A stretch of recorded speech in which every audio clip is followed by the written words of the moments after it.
You want to support Roland Martin Unfiltered? Be sure to join our Bring the Funk fan club. Every dollar that you give to us supports our daily digital show. There's only one daily digital show out here that keeps it black and keep it real. As Roland Martin Unfiltered. Support the Roland Martin Unfiltered daily digital show by going to RolandMartinUnfiltered.com. You can make this possible. All right, folks, let's talk about policy. We were discussing that earlier in terms of what Black America wants. Well, Ice Cube is one of the folks. He's more than a rapper. He's more than an actor. He's more than a philanthropist. He also cares deeply about the issues facing black people, and he has really been locked and loaded for the last several months. If you follow him on social media, when it comes to what's been happening in the streets, police brutality, other issues, he joins us right now from the West Coast. Ice Cube, how you doing, man? Yeah. What's up, Roland? How you feeling, man? Man, feel great. Glad to have you on the show. Let's get right to it. When did it hit you where you said, you know what, I've got to do something. I've got to help put something together to help our people? I had thought of a piece of what's now called the Contract with Black America. I had thought of a piece of it called the American Jobs Pact, where it was just a great, program where industry could work with the community and government. And so, I was working on that idea for a while. And then I ended up getting into the big three. And, to start a league, a pro league from scratch, it kind of, monopolized my time. So it really took me away from it. And, we're 4 years into that, and that's rolling. We didn't get a chance to play this year. So I had a lot of time on my hands. So with this situation with George Floyd and where the country is now understanding how much we need reform everywhere, overhaul, reconstruction of everything. I started thinking, with, a bunch of smart people, and we said, let's think of something broad. Let's look at all the areas where systematic racism or systematic exclusion is keeping us from having generational wealth. And so in digging, you see where all the pitfalls are, where all the obstacles, all the systematic stuff that keep us back that's happening in this country. And so that's what really started, us thinking that we need something broad that we can ask government and the private sector to be a part of. How do you respond when people say, man, look, I'm not trying to listen to some entertainer talking about these policy issues. You shouldn't be addressing this stuff. I shouldn't have to. Really, I shouldn't. But, somebody's got to, set something in motion that's more than just, reforming one thing like the police. You reform the police, and if you leave the prison system in place and the justice system in place, it's not going to matter. We're getting it from all ends, so everything has to be reformed at the same time. Of course, we welcome smarter people to come look at what we got and build off of it. This isn't Ice Cube's contract with Black America. This is a contract with Black America. So anybody can help us make it better. We're not legislators, so we don't have to take it the whole way. We just got to present what we believe we collectively need and the change that we collectively need to get a foothold in this country. Because the whole thing about, it's all about education. And you pull yourself up by your bootstraps. If you don't have no boots, you ain't got no bootstraps. And we ain't got no boots. We need some boots. Well, folks, pull ourselves up. Well, folks always love to use that phrase, the bootstrap. But the reality is, white folks didn't pull themselves up by the bootstraps. They received significant governmental assistance. Dr. King talked about that when it came to the land that was distributed all across this country, and when you talk about the resources as well. But again, that's just one of those phrases that is always used to make black folks believe that we have to do everything ourselves, as opposed to, I mean, even now, I mean, you look, we're sitting here having a conversation, over this digital platform. The internet wasn't created by the private sector. Government created the internet. That's how Mark Zuckerberg is rich, and the guys who own Google and the rest of all these tech CEOs. This was a government creation. Without a doubt, the government just pulled $3 trillion out of a hat, and they bailed out a lot of big major companies. But how many black companies did they bail out? We're 13.5% of the country, give or take. So we deserve 13.5% of that money to go into our communities to help us get a foothold. The wealth gap is 10 to 1. Every dollar that a white family has, a black family has 10 cents. And it's not getting closer, it's just getting bigger. So that has to stop, change, and reverse. We have to catch up. And we will never catch up at this pace. It's designed for us not to catch up. And we got to break that design. How many government contracts go to black contractors? Yep. We should be getting 13% of that. Well, this week on the show, I've been calling out Young and Rubicam because they control the contract when it comes to getting the word out about the census. That's a more than $300 million contract. $100 million that was supposed to go to black media and has gotten pennies. Now, they finally are responding to us, but the fact is, I had to call them out, put them on blast on social media. That's the kind of stuff that should not happen. And the reality is, we see this all across the board. And not only that, when we do get a contract, they devalue the black business or the black consumer, and so they'll give us even less when it comes to that contract than somebody else who is appealing to a white audience. So even when we do get a contract, it's still less. They got 1,000 games, and we sick of the games. It's time for them to give us our just due. This is something we're owed. This isn't something we're asking for or begging for. We give all that tax money to the government, and all they do is give it to their friends. Money don't trickle down. It always trickles up. It always trickles up. So you have to pump in cash to the bottom so it can pump up, because it will.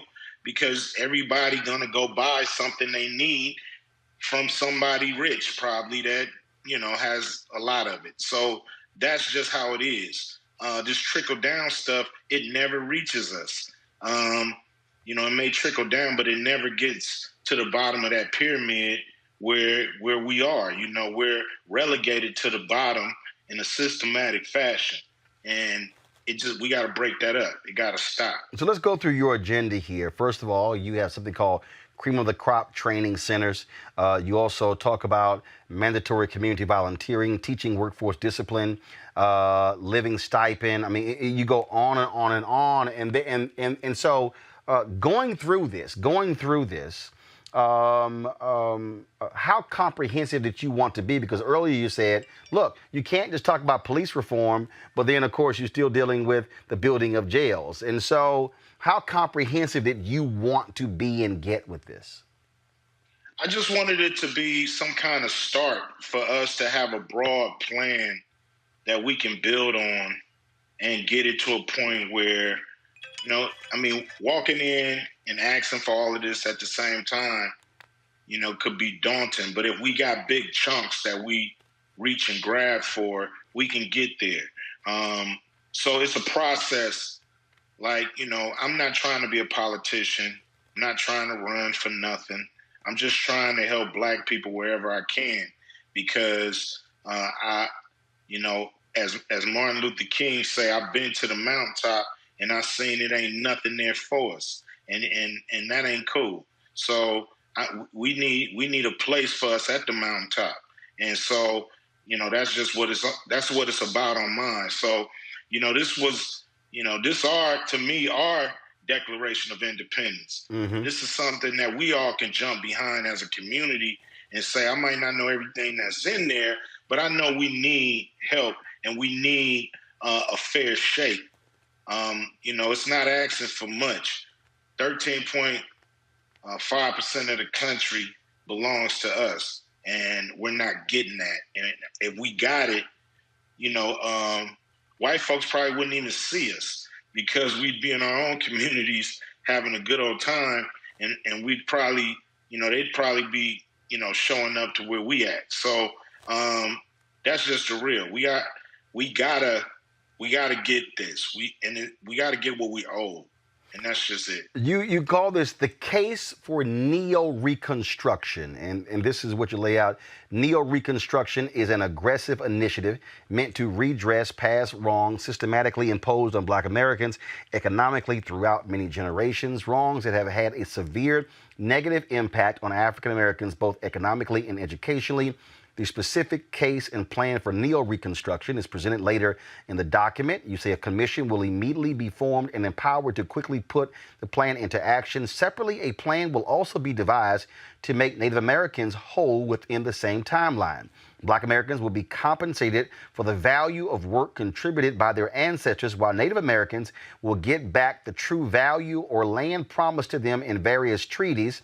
For Black Americans to be eligible, they must provide documentation proving their descent from at least one enslaved person. They must also prove they have identified as Black or African American for at least 10 years prior to the institution of the reparations program. So let's unpack that. And I'm also pulling my panel in just a second as well, so y'all get y'all questions ready. First, I call this the Third Reconstruction. We've seen so much movement happening after the death of George Floyd. The first Reconstruction took place, of course, 1865 to 1877, which W.B. Du Bois, documents in his book, Black Reconstruction. Then, of course, you get the second Reconstruction that took place, which is really 1954 to 1968 or 1970, where the Black Freedom Movement is, of course, that was the focus.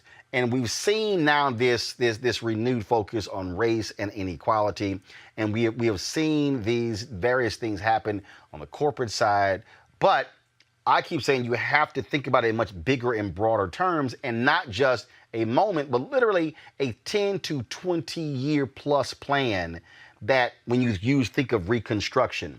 And so with that in mind, you have folks who, I'll start first, who said, Cube, why are you putting Native Americans in here? Why isn't this just for Black people? Well, Black people are Native Americans. We've had, a lot of proof that, some of us started here in this land. Everybody wasn't brought over from Africa. So, we have to, like you say, unpack all of that and try to, find the true lineage of people in this country, because some, I used to tease family members who would say, I got a little Indian in me. I would think they didn't want to be all the way Black. But when I really do the research, a lot of them did have a little Indian in them. So, it's one of those things where, we want to be counted on all levels, not just, through slave ships. Like I said, we were here before Columbus. So a lot of us. And so we want to make sure that's included and not excluded. And that section that you're talking about when it comes to geo-reconstruction was actually put together by Chris Broussard, who's the sports analyst, and an economist by the name of Rob. I can't remember his last name, so excuse me for that. But they helped us with that section. Nothing is written in stone. Mm-hmm. Everything can be, there's, to me, smarter people who've been working on this their whole life, their whole career, that can jump in and give us a better way to get to, the promised land, so to speak. But, like I said, this is just a placeholder for us to be able to build on, a foundation for us to be able to build a beautiful house on. So, nothing written in stone. It's all open for debate, but we have to present a broad plan to America for us to be able to take broad steps and not just get these crumbs. You say also to be eligible, we must provide documentation proving their descent from at least one enslaved person. Isn't that also difficult when the problem is, for many of us, we can't prove lineage because of documentation? Yeah, I'm pretty sure there's, a few different ways we can figure that out. Like I said, that's just one way. I'm pretty sure smart people can get together and we can figure out 10, 12 different ways to figure out, if you were not a descendant of slavery, I'm not sure if you should participate in this. So, we got to figure that out some way, somehow. That's just one suggestion. Got it. I want to go to my panel now. I want to bring them in with their questions. I will start off with the head of Afro-American Studies at Howard University, Dr. Greg Carr. Thank you, Roland. Brother Q, man. Hey, how you doing? You took me back. All right, bro. You took me back to 1991, man, on a death certificate, on the death side. A bird in the hand. Man. Anybody want to know about reparations? They can start with that 2 minutes and 18 seconds, brother. You laid out just how we got where we got to get. So where we are now. But I want to say this really reads like a political tract. In other words, a kind of declaration of independence of sorts. And so rather than to get into details, and I saw it's got to leave comments. I'm going to be leaving some comments, brother, and we'll work out some of this stuff. Anything we can do to help, we'll do that. And I saw you got my man Derek Hamilton involved. Good brother. Yes. He was at Ohio State. Now moved to the East Coast. So you got some of the best minds in the country on it. I want to ask you really just a very broad question about what your next step is in terms of where you now want this kind of declaration to be engaged and worked with. Because clearly, 13.4%, that makes sense. We want to get that percentage in education, economics. But then I'm sure people will say, well, if you want 13.4% of everything, and at the same time, you want to fund black studios or subsidize HBCUs, how does that work in terms of integration? And then there's federal, state, and local ways to execute. What's your next step now that you've made this Declaration of Independence? What do you want people to do now to engage this work? Well, spread the word. A lot of people understand how powerful their vote is, but they're not really sure what they want to get behind, or, they just see a candidate and see a name. And this is something we can, I'm going to put it in a bite-sized form. It's 27 pages right now. So I'm going to put it in a form where it's something that people can really grasp real quick and hopefully get behind it. I think we need a grassroots push on this where we can go and approach. We have different connections with, all the politicians, the big names that's running, in Congress, and of course, on the president, both candidates. So we got, access to the right people. We just need that groundswell. We need that, the man on the street to really get behind and say, yo, we do need something like this, a contract with Black America. From there, I think, that's the pressure we go to people and tell them, yo, sign this if you want our vote. And then we go from there. There's two different, like I said, there's two different approaches. We're going to the government for things we think the government should have been doing a long time ago. And we also go into the private sector. There's something we call cookie jar companies. These cookie jar companies are companies that we catch with their hand in the cookie jar, that we realize are making money or have been making money off Black pain for either, centuries or decades. And those companies got to pay up. It's called paying a fine. You can call it reparations or whatever you want to call it, or you don't have to call it none of that. But you have to pay for what you've done to put us in this condition, and or to help keep us in this condition. Because a lot of people aren't racist; they're individualists. So they might not, say they might not adhere to the racist system, but they don't mind tapping in as an individual and get what they can out of it. And so we got to kill that kind of thinking and say we got to make it right for everybody, and the whole country will benefit. Yes, sir. I want to pick absolutely right. I want to pick up on that point there before Greg can give another question, or what I'll do is I'll go to Erica and Reese, and then we'll come back another round of questions. People are already criticizing, saying, well, wait a minute. Why won't you call this a complete reparations plan? You said, look, you can call it that. You don't have to call it that. And then there are others who say, no, it has to be called that. And they want certain things set in stone. Is your position, look, put your own plan together, but this is just what yours is? Yeah, I mean, I don't think we should get caught up with wordplay. I mean, a check is a check. And, we're trying to give, some kind of compensation for what has happened in a way that can be paid, actually. So it can be done in a lot of different ways, maybe we're taxed, we don't pay taxes for a century or two. It could be different ways that can help us catch up. It doesn't really matter how we get to what's called reparations, as long as we get there, and we can come up with several different formulas to help us get there that the country can swallow. At the end of the day, we have to make this palatable, where it can be done, it can be done with no issues. It can be done with, no sweat off the back, so to speak. Next question, Erica.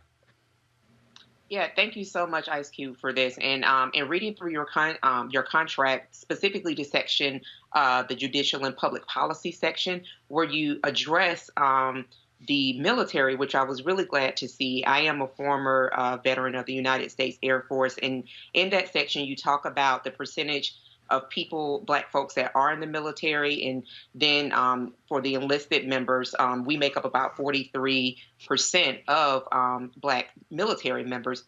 Could you just address, when you talk about, you go down a little bit further, talking about the DOD allocating 5% back to Black neighborhoods for beautification projects as a way to further instill patriotism? Can you just kind of like walk the audience and talk about how that section really came to be, and what are the outcomes that you all are hopeful for putting that clause in? Well, we believe that it's a national security issue. Over 17% of the military are made up of what, if I got the numbers right, I'm not a number, if I got these numbers right, over 17% of the military is Black. But we're 13% of the country, so we're doing more than our share. And so that little overage of that budget that the military gets should be put into the community that the soldiers come from, because that makes a difference on what kind of soldier you have. You got a guy who is proud and comes from a neighborhood that he wants to fight for, or you got a guy, trying to escape his neighborhood and don't really want to be in the military, but just there because he want to get out the hood. So we got to do something and give back. I always said, like, the National Guard, what are y'all doing today?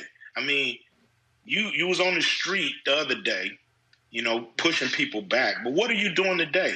Why you can't be beautifying the neighborhoods? Why you can't be doing things to help the country, have a little more pride and dignity instead of just training, hut, gun, shoot.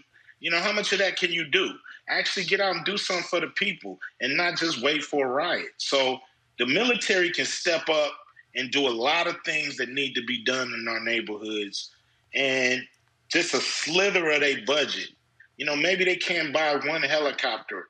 Maybe they can't buy one, super bomb or bunker buster, whatever. So what? Put it back into the communities that these soldiers come from, and you'll get a better soldier. You'll get a better community, and you'll make people actually be proud of the military in these communities, and not the other way around where, they could care less. Reese. Hi, Ice Cube. So good to see you. I looked through your contract for Black America, and one thing that stood out to me is there were at least a dozen bullet points in which I could, off the top of my head, name specific legislation from Senator Kamala Harris alone. And I don't know if you know, but Senator Cory Booker actually put forth the H.R. 40 Commission to study reparations. And so I'm wondering if at all in putting this together, has anybody looked at specific legislation that's already in the Congress, whether it's in the Senate or House of Representatives, and see how that lines up? Like, for instance, the Justice and Policing Act has things like ending qualified immunity and banning chokeholds and things like that. And if you would be interested in doing a congressional scorecard or trying to attach these things, because on in a contract, it seems like these broad concepts, but there actually is a lot of work that's already being done by members in the Congressional Black Caucus. So I'm wondering if that's a potential next step. You mentioned having relationships with people that are in politics. So that would just be my recommendation as a way of actually showing that these are tangible things that can be accomplished, and as a way of advocating for specific politicians that are more in line with the things that you've laid out in this document. Yeah, I mean, we definitely want to, present it to them. We was definitely trying to, fine tune things, and then, hearing from, people like Derek Hamilton. We also been talking to Andrew Young, who spent, an hour with us on a Zoom to really, give us just a little bit of his insight on how to get things done in a major way. But yeah, we know people who are connected to Cory, Kamala. Damn. All right. And sorry about that name. That's your California senator. And we got people that know Bernie and Biden, and even people that know Trump's people. So we know people that can that we want to put this in front of their face and get them behind it. But we just felt like we needed to, get people, like my man Roland behind it, and other people to get behind it to give us a little momentum, so we're not just going in there, a celebrity with a plan, but Black people that folks listen to with a plan. So that's how we want to go and approach, because we want to go in with a little leverage, because we're not going in to play nicey nice. We want this done, and we need this done. And to me, you don't get our support if you're not signing on to doing something as broad as this. Back to Dr. Greg Carr. Thank you, Roland. Brother Cube, thinking about, and this is really along the lines of what Reese has raised, and I'm glad that you talked about the nature of celebrity and doing what you can do with your platform to make the most impact. I mean, you know this history better than I do. In fact, you were there for part of it. Early in the kind of hip-hop generation, so to speak, certainly by the mid to late 80s, there was a moment when there was an attempt to politicize hip-hop artists in particular, Stop the Violence, KRS-One, all that kind of thing. And then, of course, we have a long history in this country, Paul Robeson, Nina Simone, lending their support to causes. I'm thinking, and you said you're going to streamline this, or at least create a version that may be streamlinable. there was a time around 1972, the Gary Political Convention, black folks came together. They tried to generate a black agenda report card and say, whatever you're doing, running for state, local office, your policymaker, movement person, we've got this 10-point plan, 15-point plan. We want you to answer us on these points. Which one are you going to support? How are you going to support it? So like Reese said, you got policymakers who are doing work. Here's where I'm going with it. Given your platform and your business acumen, your ability to kind of use your platform and then your business talent to really create institutional structures, what about perhaps creating a political action committee? And so instead of going to politicians, going to policymakers, going to community activists and folks, you're stationary, generating with your celebrity and with that platform support from people all over, and then you basically create a platform and a space where it's almost like you're a queen or kingmaker. Here are our points. Now you're running for judge, you're running for local official, you're running for police commissioner. Come here, here are our 15 points. Which one do you support? And if you support it, we then back you, maybe some financial contribution, maybe some form of get out the vote campaign. But what it allows you to do finally is solve this challenge that we've had all along, which is how do we get celebrities involved to use that leverage to the greatest effect? I think a political action committee around this agenda might be one of the ways you can do that. Man, that's a great idea. I would love your help in doing that. I believe, this, to me, I'm not new to politics, but I'm new in this arena. And, of course, I want to do what's most effective. We have leverage. We have to learn how to use it. And so any way we can consolidate our leverage and let people know that you got to come see us, because in local elections, state elections, the black vote is the vote, usually the deciding vote. When we come out, we can make it happen. When we don't come out, anything can happen. So we have to use that, for lack of a better word, we got to weaponize that leverage and make politicians do what we ask. Politicians, what I put together, they know all those numbers. It's nothing new. It's not like, I came up with some. And when I say I mean all the smart people that helped me put it together. It's not like we came up with something that people haven't been talking about or understand how it works. It's just political will. And that's what we have to create, political will. We have to make them do it. Well, look, that's the thing. And when you and I talked, and Reverend Jackson mentions this all the time, Minister Farrakhan mentions this all the time, numerous people do, when A. Philip Randolph met with President Franklin Delano Roosevelt, laid all these issues out, and he said, Philip, you're absolutely right. Now go make me do it.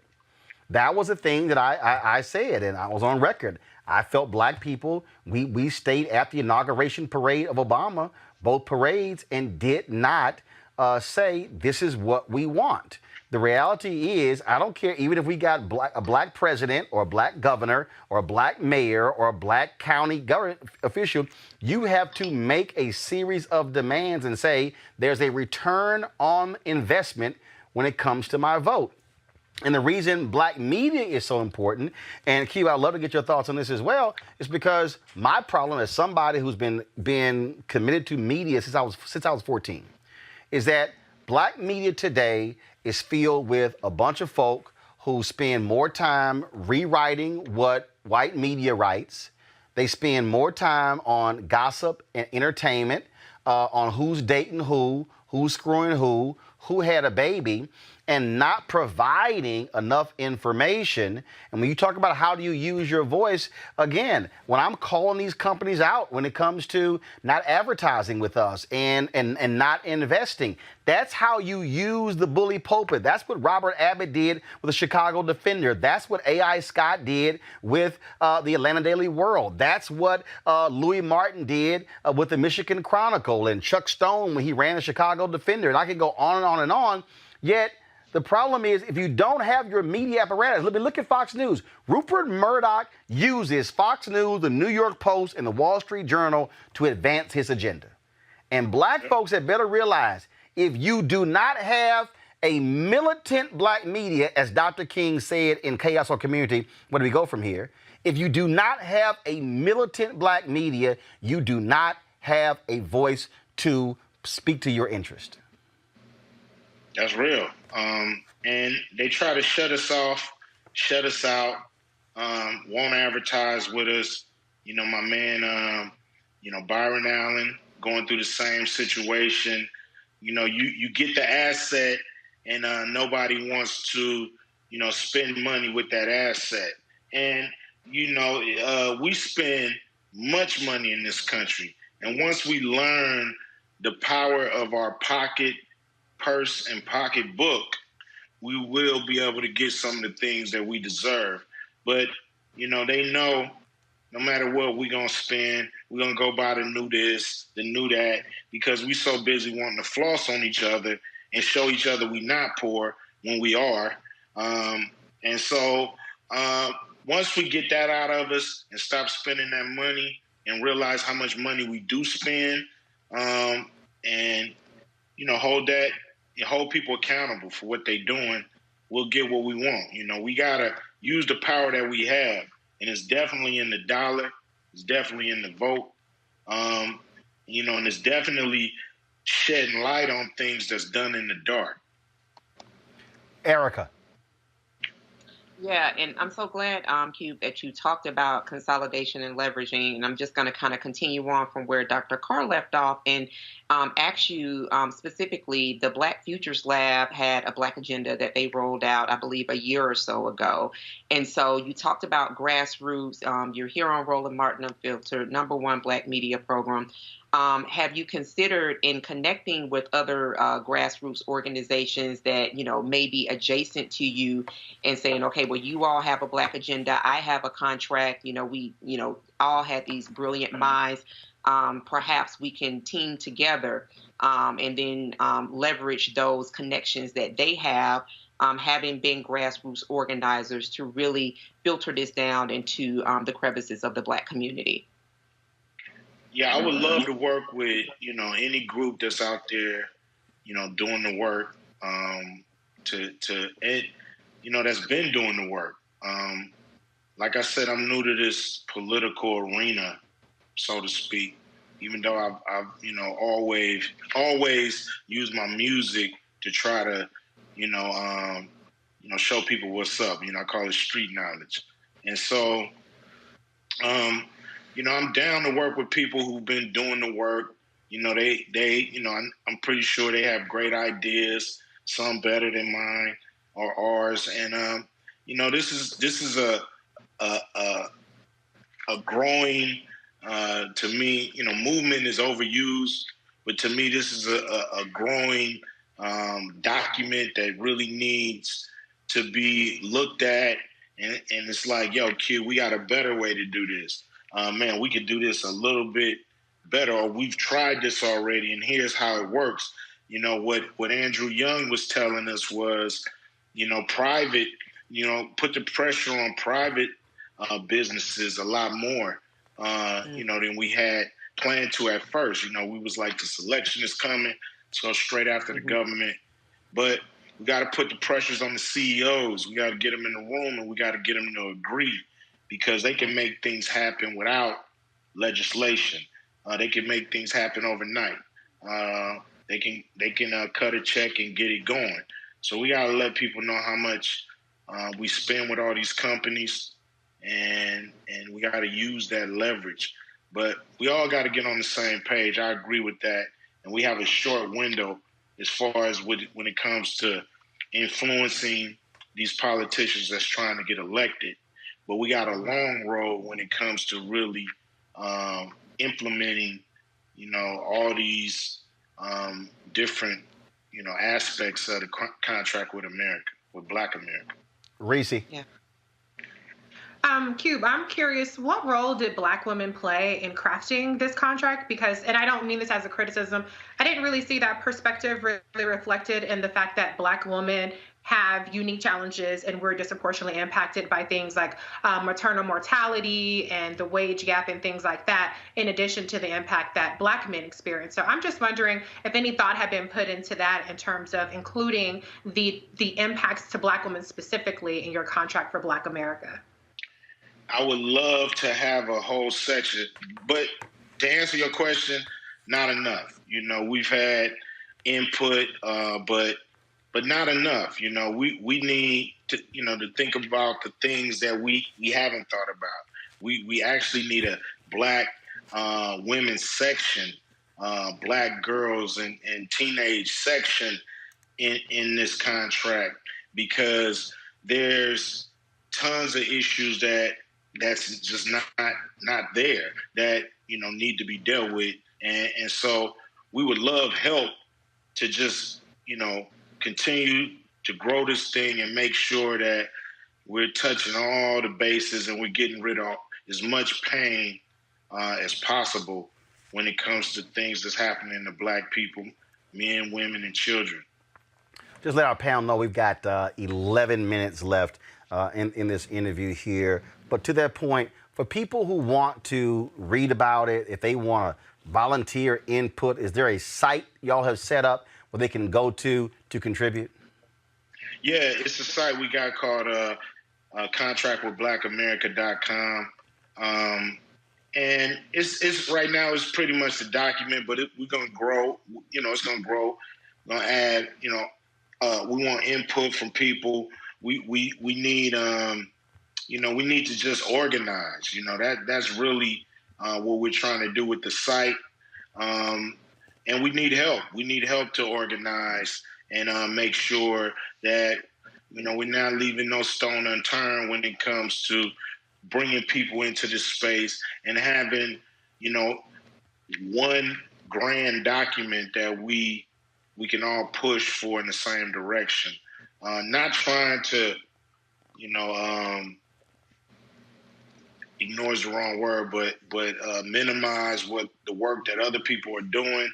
We just need something broad across the board. And, we have to add to this. But yeah, this to me is something that's terribly needed. I'm trying to pull the website up, and so I'm having some issues here. You see contractwithblackamerica.com? Yeah. Okay. I'll pull with blackamerica.com. Okay, I'll pull up in just a second. Cube, I think it's actually contractwithblackamerica.us. Got it. Yeah, that's what because I was looking. .us. Hold up. Yeah, it is. I think that's it. Yes, it's .us. .com is taken, but there's nothing on it. It's all good. We together. That's why we check. We verify. You see me struggling. Thank you, man. It's all good. We verify. So, Anthony, go ahead and go to my iPad. And so, folks, if you actually go to contractwithblackamerica.us, you'll actually see the contract as written here. There are people who have already left comments on here as well, and so you can go you can do that right now. I put my contact on there, Q, man. So anything we can do to help, brother, I'm with you. Last round. Go ahead. Get my contact from. Oh, I got it.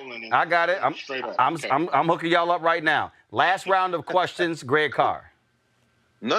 Listen, man. I think I'll just say this, and I won't even ask a question. I'll just make this comment, brother. Like, you've been serious for a very long time, and you've been walking a fine tightrope. And these last couple of months, I see, whenever they see somebody that's going to challenge the system, they try to come get you. But if they're going to come for the king, they better not miss. So anyway, this is the way I think that you're showing a way for other folks who have platform to be able to leverage it the best way. So all I can say is I'm a recruit in the Army. I know. I'm sure Reese and Erica feel the same way. We here, brother, and we're going to help you. So thank you for doing it. I appreciate that. We need, like I said, we need all hands on deck. We need all the smart minds to work in double time so we can have something that's solid and we don't miss anything. We definitely need a section when it comes to women's rights, Black women's rights. And so I would love help on that section because we want to have balance, and we need balance to be able to have a great community. It can't be one-sided or lopsided. So I appreciate it. Yeah, they coming after me, not because they think, I'm anti-anything. It's because of this contract right here. But that, I ain't listening to that stuff. Ain't nothing going to stop me. Yes, sir. Erica, do you have a final question for Ice Cube? Not a final question, but just a comment to Mr. Jackson. Just watching your matriculation from your music and just really reading through this document, I thought about Boys in the Hood and a lot of the points that were made during that seminal film up into the place that you are now. And just say congratulations and anything that we can do to help and push this forward. We're absolutely right here to do that. I appreciate it. Thanks for that. Thanks for that. It's just great, to have, people into this contract, I think is needed. And to have people respond in a positive way is cool. It's just really time for us to get busy. Reese, do you have a final question? Final comment. I just want to say I extend my my offer of help to you. I'm not as cool as Dr. Carr is, but I'd absolutely be interested in helping, particularly bridging that gap and showing how there is legislation that, perhaps might actually answer the mail in a lot of these things. But I do want to, encourage you to continue doing what you're doing. I see some things that, I know will attract the social media critics, but some people criticize and some people do. And so thank you for your hard work on this contract. Man, thank everybody in there because, I know everybody has dedicated their, passion to helping us solve this problem. So, everybody has put in work. I know Roland been putting in work, ever since he been popping on TV telling us what it is. So, and so, God bless everybody in there. Let's keep fighting a good fight. We're gonna get what we need to get. The last point that I will make here that I think is really important is that what you are doing is in the exact same vein, and I need, and Greg, I want you're going to come in, I need you to comment on this, because I need our audience to understand this, especially the people out here who want to be critical of Ice Cube, who want to be critical of T.I., who want to say what entertainers should not be doing. Let me remind you, Paul Robeson, Renaissance man, brother who was involved in the battle for human rights, passes the mantle to Harry Belafonte. Harry Belafonte, singer, actor, but very much involved in social activism. What benefited African Americans and others. He aligned with Dr. King. Dick Gregory, involved in it, pretty much gave up his comedy career for the movement. Harry Belafonte created a group called Sankofa, which is all about bringing entertainers together, especially black entertainers, to get involved in these issues. Jesse Williams has been involved in that. Jamie Foxx has been involved in that, and so many others. I know that because I've talked to him on these issues. So what I need people listening and watching to understand is that, as Cube has said, it's all hands on deck. Everybody has a responsibility. He has millions of followers. He can reach folk who don't watch this show. But this show also allows for him to be able to express this in an hour as opposed to a 6 or 8 minute segment on a CNN or MSNBC that's unfiltered for folks to be able to listen to. And everybody has a role to play. And the last point, I'll say this before Cube giving you the final word here, is that you said something that's critical. You are not trying to lead this. You are not trying to say I'm the savior. You are saying, I need all y'all with input to join with us because it ain't gonna happen with generals. Generals need troops if you order to win the war. Final comment. Yeah, I appreciate that. We all got to get in where we fit in. It's our turn. We've sat back and watched other, people take the mantle and try to advance our community forward. And now, it's our turn. It's our turn to take that mantle and use our influence and try to pushed our community forward. And, you know, when you criticize celebrities for giving a damn, you know, because we actually lose more money doing stuff like this than we make. So if we didn't love you, we wouldn't do it. We would just, you know, keep our mouths shut and keep making our money and don't make no white folks mad, you know. But you know, what difference do it make if I'm rich and nobody else in my family is? So, you know, it's really all about all of us making it, all of us getting, you know, what we deserve in this country because our ancestors have built it. We continue to build it in our own way. So that's all I got to say, man. You know, we doing it because we love you and not because we just trying to show out. And you know, we definitely not trying to make more money doing it. You know, it's really all about, you know, doing what it takes at the moment of truth.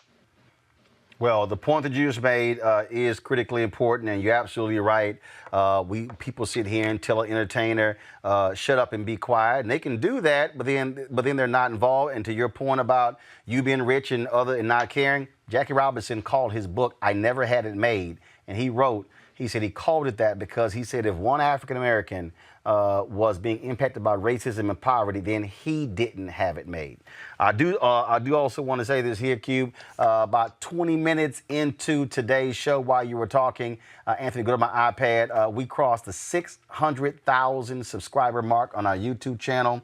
While we were talking, folks, we started with 157,000 23 months ago. We now have 600,000 of you, and so we all appreciate y'all. Also, we have 10,600 members of our fan club. Go back to the graphic, Anthony.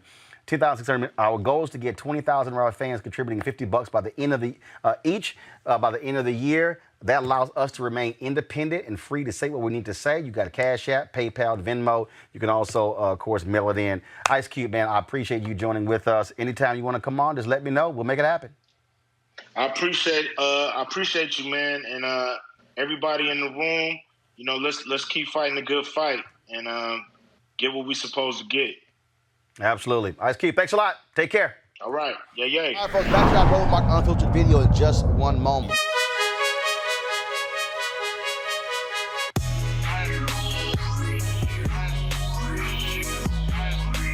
How long is the video?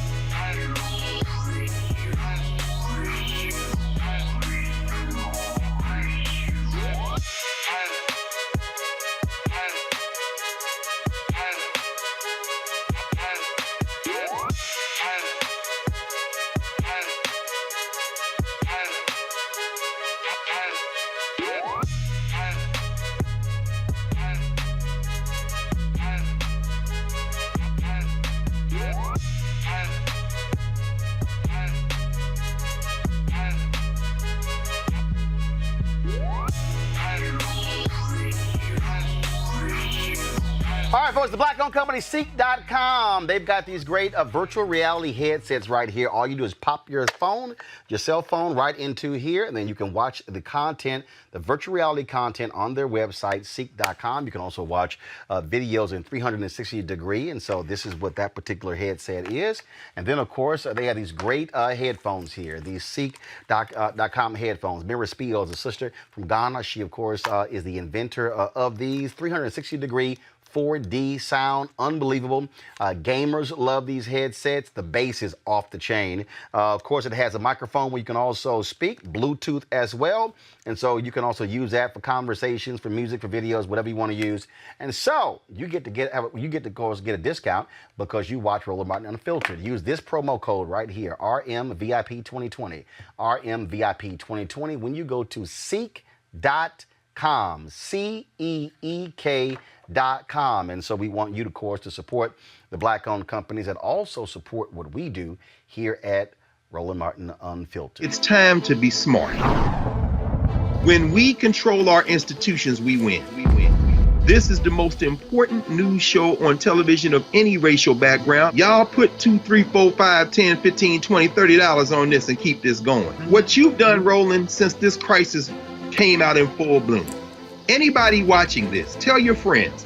Go back and look at the last 2 weeks, especially of Roland Martin Unfiltered. I mean, hell, go back and look at the last 2 days. You've had sitting United States senators today, Klobuchar and Harris. Whatever you have that you can bring to Roland Martin Unfiltered to support it, please do, because this information may literally save your life. Watch Roland Martin Unfiltered daily at 6 p.m. Eastern on YouTube, Facebook, or Periscope, or go to RolandMartinUnfiltered.com.